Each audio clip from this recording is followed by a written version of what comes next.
আমাদের একটি সংস্থার সঙ্গে পরিচয় হয় আমার এবং আমার বন্ধুদের। সেটি হলো কাছড়াপাড়া বিজ্ঞান দরবার। কাছড়াপাড়া বিজ্ঞান দরবারের জয়দেব দে এই বাতকুল্লা বিজ্ঞান পরিষদ প্রতিষ্ঠার ক্ষেত্রে আমরা অনেকটা ঋণী তার কাছে। কারণ জয়দেব দে সঙ্গে আমরা কয়েকটি স্কুলে হাতে কলমে বিজ্ঞান প্রদর্শনী করতাম বলাটা ভুল হবে, তার থেকে শিখতাম। অনেক কিছু জানা ছিল না। জয়দেবদার সঙ্গে হাতে কলমে বিজ্ঞান এবং নানা বিজ্ঞান বিষয়ক বা পরিবেশ সচেতনতামূলক যেসব সেমিনার হয় সেইগুলোতে গিয়ে অনেক কিছু শেখা গেল। এবং তারপরেই আমরা ভাবি যে নদিয়া জেলা নয়, সারা পশ্চিমবঙ্গ জুড়ে অনেক গণবিজ্ঞান সংগঠন রয়েছে যারা কুসংস্কারের বিরুদ্ধে, অন্ধবিশ্বাসের বিরুদ্ধে, যুক্তিবোধকে জাগ্রত করতে, বিজ্ঞান মানসিকতার প্রসারে দীর্ঘদিন ধরে কাজ করে চলেছে। এরপরে শান্তিপুর সায়েন্স ক্লাবের সুব্রত দার সঙ্গে পরিচয় হয়, গোবরডাঙ্গা গবেষণা পরিষদের দীপক কুমার দা, এছাড়াও আরও নানা সংগঠন আছে, ভারতীয় বিজ্ঞান ও যুক্তিবাদী সমিতির দেবাশিস ভট্টাচার্য স্যার, এদের সঙ্গে যোগাযোগ হয়। এবং তারপরেই আমরা ভাবি বাতকুল্লাতেও এ ধরনের একটি সংগঠন প্রতিষ্ঠা করা দরকার। আর এ ব্যাপারে আমাদের সর্বতভাবে উৎসাহিত করেন কাছড়াপাড়া জয়দেব দে। এবং 2019 সালের 25শে অক্টোবর কাছড়াপাড়া বিজ্ঞান দরবারের বিজয় সরকার, জয়দেব দে এবং মদনপুরের বিজ্ঞান কর্মী নীলরতন চক্রবর্তীর উপস্থিতিতে উত্তর সুরবিস্থানের আশিস বিশ্বাসের বাড়িতে আমরা একটি আলোচনা সভার আহ্বান করি। এবং সেখানে আমাদের যেসব বন্ধু এবং দাদা এবং দিদিরা ছিলেন প্রত্যেকেরই আমরা বলেছিলাম, এবং তাদের মধ্যে অনেকেই উপস্থিত ছিলেন, এবং প্রত্যেকের মধ্যে আলাপ আলোচনা করার মধ্য দিয়ে আমরা বাতকুল্লা বিজ্ঞান পরিষদ প্রতিষ্ঠা করি। এখন উদ্দেশ্য হলো কেন আমরা প্রতিষ্ঠা করলাম বাতকুল্লা বিজ্ঞান পরিষদ। মূলত আমাদের মনে হয়েছে যে প্রথাগত বিজ্ঞান শিক্ষা আমাদের কিন্তু কুসংস্কার মুক্ত করতে পারছে না, এবং সেজন্যই এই বিজ্ঞান সংগঠন প্রতিষ্ঠা করে আমরা স্কুল লেভেল থেকে যদি হাতে কলমে বিজ্ঞান প্রদর্শন করা শুরু করি, যে প্রতিটা কাজেরই কারণ থাকে, কারণ ছাড়া কিছু ঘটে না। ছোটবেলার থেকে এই চিন্তাধারা যদি আমরা ছাত্রছাত্রীদের মধ্যে দিয়ে দিতে পারি, তাহলে তাদের মধ্যে যুক্তিবোধ তৈরি হবে, তাদের মধ্যে প্রশ্ন করার একটা ক্ষমতা তৈরি হবে। শুধু এই কাজই আমরা করব না, আমাদের ভবিষ্যতে আরও পরিকল্পনা রয়েছে। আজ শান্তিপুর সায়েন্স ক্লাব থেকে অলৌকিক নয় লৌকিক প্রদর্শন করা হলো। আমরা বাতকুল্লার প্রতিটা পাড়ায় পাড়ায় এই অলৌকিক নয় লৌকিক প্রদর্শন করার আমরা চেষ্টা করব। তার আগে আমাদের নিজেদেরও অনেকটা শিখতে হবে, এবং আমরা সেটা শিখে নেব। শান্তিপুর সায়েন্স ক্লাব, কাছড়াপাড়া বিজ্ঞান দরবার, গোবরডাঙ্গা গবেষণা পরিষদ প্রত্যেকেই আমাদের বলেছেন তারা সর্বতভাবে আমাদের সহায়তা করবেন। ইতিমধ্যেই গোবরডাঙ্গা গবেষণা পরিষদের দীপক কুমার দা আমাদের লাইব্রেরি করার জন্য বলেছেন, যে বিজ্ঞান বিষয়ক পত্রপত্রিকা লাইব্রেরি করো। আমাদের এখান থেকে যা বইপত্র আছে আমরা সর্বতভাবে তোমাদের দিয়ে সহায়তা করব। অর্থাৎ আমরা স্কুল লেভেলে হাতে কলমে বিজ্ঞান প্রদর্শনী করব বাতকুল্লা এবং তৎপার্শ্ববর্তী অঞ্চলে যে সমস্ত স্কুল রয়েছে সমস্ত স্কুলে, এবং পাড়ায় পাড়ায় গিয়ে সাপ নিয়ে যে কুসংস্কার রয়েছে সেই অনুষ্ঠানগুলোও করারও আমাদের ভাবনা চিন্তা রয়েছে। এবং এই কাজ তখনই সফল হবে যখন আমরা প্রত্যেকের সহযোগিতা পাবো। আমরা জানি এই কাজে প্রত্যেকের সহযোগিতা পাওয়া যাবে না, তবে যে গুটি কতক লোক আছে তাদেরকে আমাদের খুঁজে বের করতে হবে, এবং তাদেরকে নিয়ে এবং আমরা যারা রয়েছি সকলে একসঙ্গে মিলে আমাদের কাজ করতে হবে। তাহলেই আমরা কিন্তু সুশিক্ষিত, কুসংস্কার মুক্ত, বিজ্ঞান চেতনা যুক্ত একটি সমাজ বাতকুল্লার বুকে স্থাপন করতে পারবো। আর আমার আশা এই কাজ আমরা অবশ্যই পারবো। সংঘবদ্ধভাবে যদি কাজ করি, আমরা যে কতজন আছি প্রত্যেকে যদি সংঘবদ্ধভাবে কাজ করি, এই কাজ আমরা অবশ্যই পারবো। এই বলেই আমি আমার বক্তব্য শেষ করছি। ধন্যবাদ। সংস্থায় যারা রয়েছে সবার এই স্কুলের সঙ্গে টান রয়েছে। সেই বাতকুল্লা ইউনাইটেড একাডেমি স্কুলকে যারা আমাদের এই কর্মকাণ্ডে সহযোগিতার হাত বাড়িয়ে দিয়েছে, সেই সঙ্গে আরও ধন্যবাদ দেব সেই সমস্ত স্টলদের যারা অতি অল্প সময়ের আমাদের এই সিদ্ধান্তে তারা কিন্তু এখানে চলে এসেছে।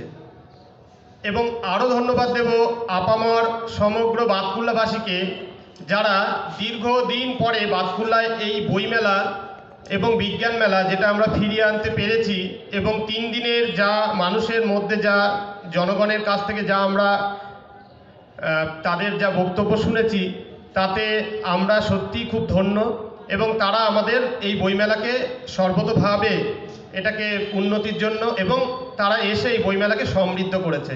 সেই সঙ্গে অসংখ্য ছাত্রছাত্রী প্রতিদিন এই বইমেলা থেকে বিপুল সংখ্যক বই কিনেছে, এবং সেই সঙ্গে সঙ্গে আমাদের এখানে যে বিজ্ঞান মডেল প্রদর্শনী এবং আমাদের স্টেজে যে ধরনের প্রোগ্রামগুলো আজকে হলো, লৌকিক নয় অলৌকিক, তারপরে সেই সঙ্গে সাপের সাতকাহন, এবং আরও আগের দিনে সায়েন্স কুইজ হয়েছে, এবং সেই সঙ্গে বিভিন্ন কালচারাল প্রোগ্রাম হয়েছে। বিশেষ করে বাতকুল্লা নিয়ে, বাতকুল্লার সেকাল একাল নিয়ে আগের দিন যে এত সুন্দর একটা আলোচনা হয়েছে, এটা এখনকার জেনারেশান অনেকেই বাতকুল্লার ইতিহাস, ভূগোল, পরিবেশ, তার বিভিন্ন ঘটনাবলী বা বাতকুল্লার সংস্কৃতি সম্পর্কে অনেকেই জানে না, বা জানার মতো তেমন অবকাশও নেই।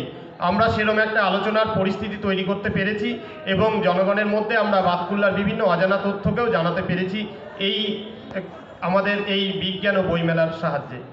এছাড়া আরও ধন্যবাদ দেব সেই সমস্ত সংস্থা, সেই সমস্ত মানুষদেরকে যারা এখানে তাদের আমাদের এই বইমেলায় অর্থনৈতিকভাবে সহযোগিতা করেছে। আসলে সম্পূর্ণ ইয়াং জেনারেশনকে নিয়ে, একদম খুবই অল্প বয়স্ক সবাইকে নিয়ে এত অল্প সময়ে এত সুন্দর একটা বিজ্ঞান এবং বইমেলা যে আয়োজন করা যায়, সেটা সত্যি আমরা খুবই ভাগ্যবান, এবং সেই সাথে খুব গর্ব লাগছে যে আমরা এত অল্প সময়ের মধ্যে এত সুন্দর একটা অনুষ্ঠান করতে পেরেছি। এখন প্রশ্ন হচ্ছে, এই ধরনের চিন্তাভাবনা আসলো কোথা থেকে, এবং সেই সাথে আমি আমাদের সংস্থার কিছু উদ্দেশ্য বলবো। এই ধরনের একদম ঠিকই বলেছেন, আমাদের এই প্রচেষ্টা সফল হয়েছে ভীষণভাবে। এখন আমরা কোথা থেকে এই ধারণা পেলাম? আসলে আমরা বিজ্ঞানের ছাত্র না হলেও আমাদের সংস্থায় বিজ্ঞানের ছাত্র রয়েছে, কলা বিভাগের ছাত্র রয়েছে, সমস্ত ধরনের লোকেরা রয়েছে, কিন্তু আমরা চেয়েছি একটা বিজ্ঞান মনস্ক সংগঠন গড়ে তোলার, মানুষের মধ্যে বিজ্ঞান সচেতনতা, বিজ্ঞানের প্রসার এবং যুক্তি দিয়ে ভাবা, কুসংস্কার নয় যুক্তি দিয়ে ভাবা, এটা আমাদের ট্যাগলাইন। তা এরকম একটা সংস্থা গড়ে তোলার ভাবনা বা কোথা থেকে হলো সেই বিষয়ে আমাদের পূর্ববর্তী বক্তারা বলে দিয়ে গেছেন। তা প্রশ্ন হচ্ছে, বিজ্ঞান ও বইমেলা কেন? এরকম প্রোগ্রাম আগে তো কোনোদিন এখানে হয়নি, বইমেলা হয়েছে, তাদের সঙ্গে আমাদের এই অনুষ্ঠানের বা প্রোগ্রামের একটু পার্থক্য রয়েছে। আমাদের এখানে কিন্তু সেন্ট্রাল থিম ছিল বিজ্ঞান। যদি আপনারা একটু লক্ষ্য করে দেখেন, এখানে এমন কিছু সংস্থার জার্নাল দিয়েছে যে জার্নাল কিন্তু আপনারা যেখানে সেখানে পাবেন না। আমরা খুব কষ্ট করে কলকাতা থেকে, গোবরডাঙ্গা থেকে, মুর্শিদাবাদ থেকে, শান্তিপুর, বিভিন্ন জায়গাকার বিজ্ঞান সংগঠনের জার্নাল আমরা এখানে নিয়ে এসেছি, এবং সেই সাথে যেহেতু অন্যান্য বিভিন্ন ধরনের লোকও আসবেন, তাদের কথা মাথায় রেখে আমরা কিন্তু অন্যান্য পত্রপত্রিকা সংস্থাকেও আমরা এখানে ডেকেছি, বা তাদের বইও এখানে রয়েছে। তা প্রশ্ন হচ্ছে, কেন এরকম চিন্তাভাবনা আসলো? আসলে আজ থেকে 3 বছর আগে, এমনিতে আমাদের পূর্ববর্তী অভিজ্ঞতা রয়েছে, এই বাতকুল্লা স্কুলেই ছোটোবেলায় দেখেছি সরস্বতী পুজোর সময় এখানে সায়েন্স এক্সিবিশন হতো, এবং সেই এক্সিবিশনের জন্য সত্যি অপেক্ষা করে থাকতাম যে ওই দিন ওই ঘরের মধ্যে বিভিন্ন ধরনের বিজ্ঞানের মডেল থাকবে, সেগুলো আমরা দেখব। কিন্তু এই শেষ কয়েক বছরে সেই ধরনের এক্সিবিশন দেখতে পাই না। ইয়াং জেনারেশন হয়তো অনেকে জানেও না, একদম যারা সদ্য মাধ্যমিক উচ্চ মাধ্যমিক পড়ছে, তারা হয়তো জানেও না যে এই ধরনের বিজ্ঞান মডেল প্রদর্শনী এখানে হতো। তা তারা যাতে বঞ্চিত না হয়, যেটা আমরা পেয়েছি ছোটোবেলায়, তারা যাতে তাই থেকে বঞ্চিত না হয়, এবং তাদের মধ্যে যে বিজ্ঞান, আমাদের বিজ্ঞান যে শুধু বইতে থাকবে না, বিজ্ঞানকে আমরা আমাদের প্র্যাকটিক্যাল জীবনে সেই চিন্তাভাবনাকে আমরা ব্যবহার করে যে বিভিন্ন সমস্যার সমাধান করতে পারি, সেই জন্যেই কিন্তু এই বিজ্ঞান মডেল প্রদর্শনীর এখানে করা হয়েছে। এবং সেই সাথে আজকে যারা প্রোগ্রাম দেখেছেন, অলৌকিক নয় লৌকিক, সেখানে কিন্তু সম্পূর্ণ বিজ্ঞানের কারসাজি দেখানো হয়েছে। তা সেই শান্তিপুর সায়েন্স ক্লাবে এরকম একটা অসাধারণ প্রোগ্রাম তারা করেছিল। তারা সেখানে সায়েন্স মডেল প্রদর্শনী এবং আরও বিভিন্ন প্রদর্শনী তারা সেখানে করেছিল, কিন্তু তাদের সংগঠন দীর্ঘদিনের ইতিহাস, তাদের সংগঠনের বয়স 38 বছর, যেখানে আমাদের সংগঠনের বয়স 1 বছর। কিন্তু বয়সে নবীন হলেও আমরা কিন্তু তাদের চেয়ে কোনো অংশে কম যাইনি। তারা যাওয়ার সময় সগর্বে বলে গেছে যে, ভাই তোমরা প্রথম বছর যা করলে, এরকম মনে হয় না কোনো সংস্থা এত ছোটোভাবে, এত নতুন গড়ে ওঠা একটা সংস্থা এত ভালো একটা বিজ্ঞান ও বইমেলা করতে পারে, এটা শুনে বাতকুল্লাবাসী হিসেবে আমাদের গর্বে মন ভরে গেছে। এবং সেই সাথে আমরা এই যে এত ছাত্রছাত্রী, তাদের মধ্যে এই যে এত রকমের সংস্থার জার্নাল, বিজ্ঞানের জার্নাল, কুসংস্কারের বিরুদ্ধে বেশিরভাগ জার্নালগুলো লেখা এবং মানুষের মধ্যে বিজ্ঞান চেতনার প্রসারের যে জার্নালগুলো লেখা, সেগুলো যথেষ্ট সংখ্যায় বিক্রি হয়েছে। এবং ছাত্রছাত্রীদের আমরা বিভিন্ন বিজ্ঞানের মডেল প্রদর্শন করে এবং আমাদের স্টেজে বিভিন্ন পারফরমেন্সের মাধ্যমে আমরা তাদের মধ্যে বিজ্ঞান চেতনা, তাদের মধ্যে সংস্কৃতি চেতনা, তাদের মধ্যে বাতকুল্লার ইতিহাস সম্পর্কে তারা জানুক। সর্বতোভাবে একটা মানুষের উন্নতি শুধুমাত্র একদিক দিয়ে হয় না, তার মধ্যে কালচার, তার মধ্যে চেতনা, তার মধ্যে বিজ্ঞানের ধারণা, তার মধ্যে খেলাধুলা, গান বাজনা সব কিছু নিয়ে মানুষের সর্বাঙ্গীন উন্নতি। আমরা এই অনুষ্ঠানের মাধ্যমে বা আমাদের এই 3 দিনের কর্মকাণ্ডে আমরা সেটাই করার চেষ্টা করেছি। অর্থাৎ এটা বিভিন্ন জায়গায় এরকম হয়, বাতকুল্লায় এতগুলো বড় বড় স্কুল রয়েছে এবং এত ছাত্রছাত্রী রয়েছে, সেখানে এই ধরনের প্রোগ্রাম করা খুব দরকার ছিল। সেটা মনে মনে খুব খারাপ লাগতো যখন অন্যান্য সংস্থার এরকম প্রোগ্রাম করা দেখতাম। সেখান থেকেই আমাদের মনে ইচ্ছে জেগেছে এবং সেটাকে বাস্তবায়িত করতে পেরে খুব স্যাটিসফাইড লাগছে যে না, আমরাও অন্তত বাতকুল্লার ছেলে মেয়েদের সামনে বা তার গার্জেনরা অনেকে দেখেছেন যে আমরা এরকম একটা অনুষ্ঠান করে তাদের মধ্যে বিজ্ঞান চেতনা কিছুটা হলেও প্রসার ঘটাতে পেরেছি। এবার প্রশ্ন হচ্ছে আমাদের এই সংগঠন গড়ে ওঠার কি উদ্দেশ্য। আসলে আমাদের সংগঠনের ট্যাগলাইন যদি দেখেন যে কুসংস্কার নয়, যুক্তি দিয়ে ভাবা।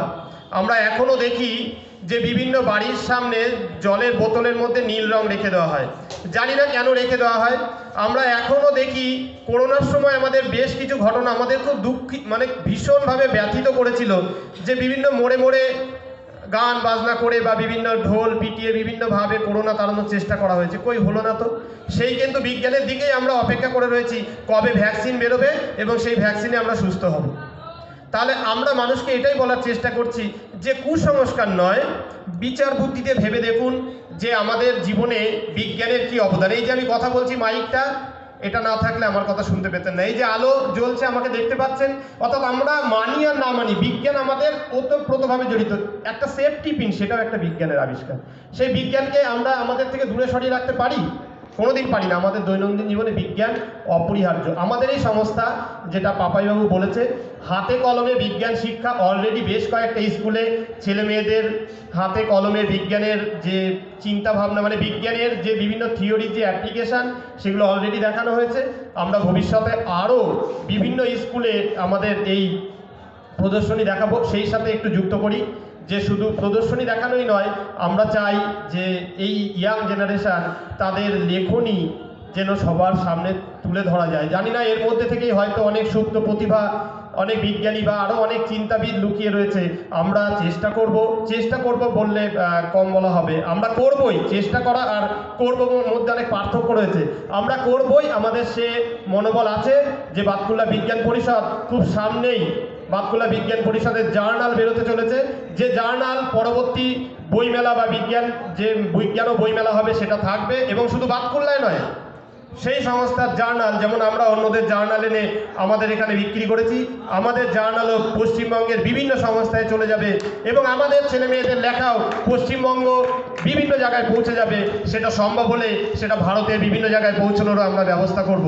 অর্থাৎ বাতকুল্লা শুধুমাত্র নদিয়া জেলার একটা জনপদ নয়, এর একটা ভীষণ ইতিহাস রয়েছে। এর সাংস্কৃতিক দিক থেকে খুব উন্নত। কারণ আমরা বাতকুল্লাবাসী হিসেবে যখন বিভিন্ন জায়গায় যাই, সত্যি কথা, বাতকুল্লা শুধু দুর্গাপুজোর জন্যই বিখ্যাত নয়। বাতকুল্লার ছেলে মেয়েদের পড়াশোনার মেধাকে এখনও পার্শ্ববর্তী অঞ্চলের বিভিন্ন লোকেরা খুব মর্যাদা দেয়। সেটা খুব গর্বের জায়গা। আমরা চাই আমাদের এই ইয়াং জেনারেশনের লেখনী এবং তাদের চিন্তাভাবনা যেন বাতকুল্লা থেকে নদিয়া, নদিয়া থেকে পশ্চিমবঙ্গ, পশ্চিমবঙ্গ থেকে সারা ভারতের মধ্যে ছড়িয়ে পড়ে। সেরকম জার্নাল আমরা বের করব এবং শুধু বের করব না, বের করবই। কিন্তু এক্ষেত্রে একটু সমস্যা রয়েছে। সমস্যা কিছুই নয়, আপনাদের সহযোগিতা আমরা ভীষণভাবে চাইছি। বাতকুল্লা বিজ্ঞান পরিষদের সদস্য হন। প্রত্যেক ছাত্রছাত্রী এবং অভিভাবকদের অনুরোধ করব যে আপনাদের ছেলে মেয়েদের আমাদের সদস্যপদ নিতে বলুন। একটা ন্যূনতম অর্থ ধার্য করা হয়েছে, যা এখনকার দিনে কিছুই নয়, সেটি হচ্ছে মাত্র 20 টাকা। সেই 20 টাকা দিয়ে আমাদের সদস্যপদ নিক, আমাদের জার্নালে লেখালেখি করুক, আমাদের কাজের শরিক হোক। তাহলেই আমাদের এই সংগঠন আরও বড় হবে, আরও ভালো ভালো অনেক পরিকল্পনাকে আমরা বাস্তবায়িত করতে পারবো এবং আমাদের ভবিষ্যৎ, শুধু আমাদের ভবিষ্যৎ বলে কথা নয়, বাতকুল্লার ভবিষ্যতে আমরা একটা ইতিহাস রচনা করতে পারবো। এই বলে আমি আমার ক্ষুদ্র বক্তব্য শেষ করছি। বাতকুল্লা বিজ্ঞান পরিষদ দীর্ঘজীবী হোক, তার কাজ মানুষের মনে চিরস্মরণীয় হয়ে থাকুক, এই বলে আমি সবাইকে নতুন বছরের আগাম শুভেচ্ছা জানিয়ে আমার ক্ষুদ্র বক্তব্য শেষ করছি। ধন্যবাদ।